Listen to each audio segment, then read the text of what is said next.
Hay patrones que se repiten en la vida. Decisiones, relaciones, incluso dolencias que parecen seguir un guión invisible. A menudo nos preguntamos por qué tropezamos una y otra vez con la misma piedra. La documentación para el análisis de hoy propone una idea, una idea radical. Y si gran parte de lo que somos, lo que sentimos y lo que pensamos no fuera un fallo, sino una especie de programa, un código biológico.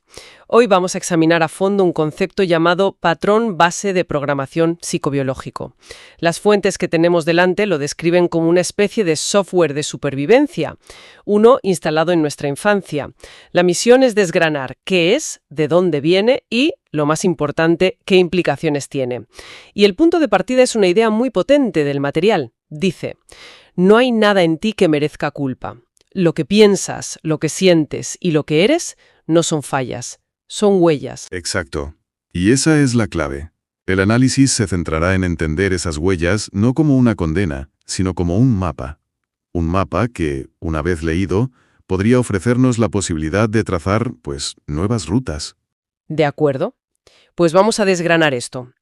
¿Qué es exactamente este patrón base de programación psicobiológico? El texto lo define como un programa raíz inconsciente. Suena a informática, la verdad. Es una analogía útil. Según esta teoría, es la matriz primaria o el, digamos, software biológico de supervivencia. La idea clave es que se instala principalmente en un periodo de máxima vulnerabilidad, desde la concepción hasta los 3, quizá 5 años. En esa etapa el cerebro infantil no distingue lo real de lo imaginario y su función principal es sobrevivir. Este programa es el conjunto de respuestas que el inconsciente diseñó para protegernos de lo que percibió como amenazas mortales. Es decir, que no llegamos al mundo como una pizarra en blanco. Para nada.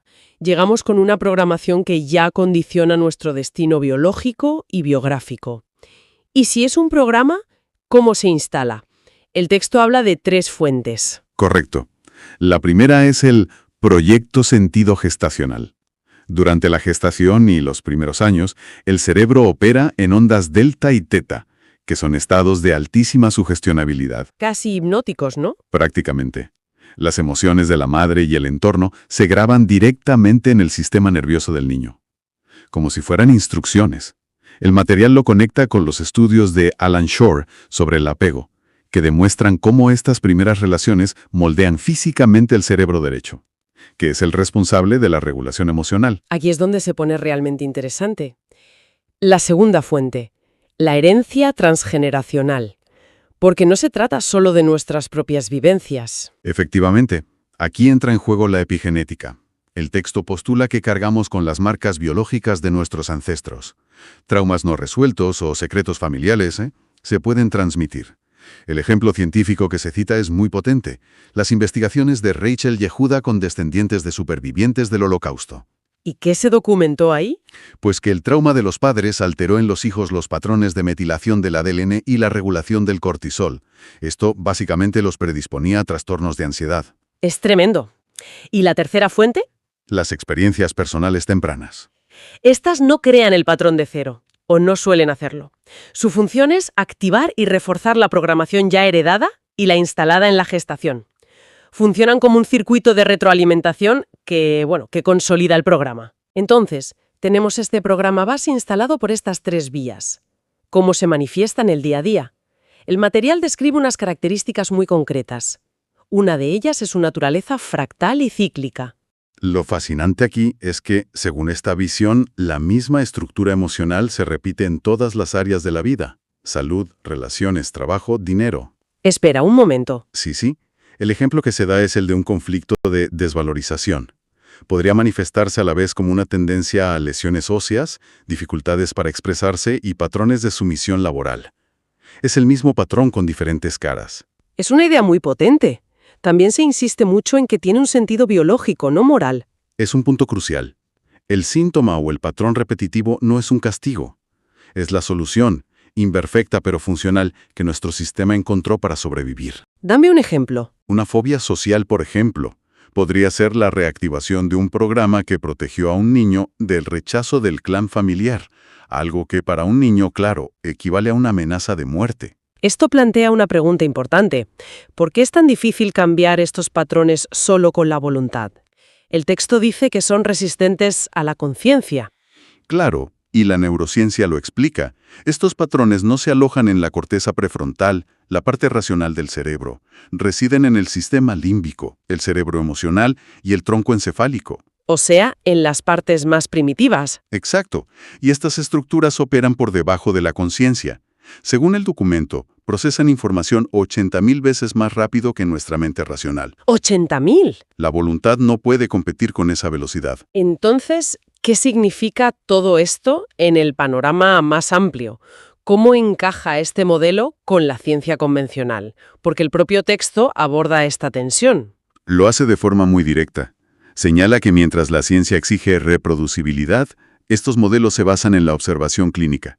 Sin embargo, hay puntos de convergencia claros. ¿Cómo cuáles? La psiconeuroinmunoendocrinología, por ejemplo. Un nombre complicado. Sí, pero la idea es simple. Confirma cómo el estrés afecta al sistema inmune. Luego, la epigenética, como ya vimos, y los estudios sobre la memoria implícita. Estos explican cómo vivencias muy tempranas y no verbales siguen gobernando nuestra conducta adulta. ¿Y los puntos de divergencia? Es importante ser imparciales aquí. Por supuesto. El texto señala dos principalmente. Primero, que la afirmación de correspondencias específicas entre un conflicto emocional y un órgano concreto. El ejemplo de conflicto de territorio con la vejiga. Ese mismo. Eso carece de validación científica rigurosa. Es una crítica importante. Y la segunda, el riesgo de simplificar en exceso problemas complejos, atribuyéndolos a un único conflicto programante. Entendido. Y si la comprensión intelectual y la voluntad no son suficientes para cambiarlo, ¿qué propone el material como camino? Propone un proceso en 3 fases. Primero, acceder a la memoria implícita, es decir, a los registros corporales y emocionales donde se grabó el patrón original. No en la mente, sino en el cuerpo. Justo. Segundo, vivir una experiencia emocional correctiva, algo que le dé al sistema nervioso la evidencia de que el peligro original ya no existe. Actualizar el sistema, por así decirlo. Exacto.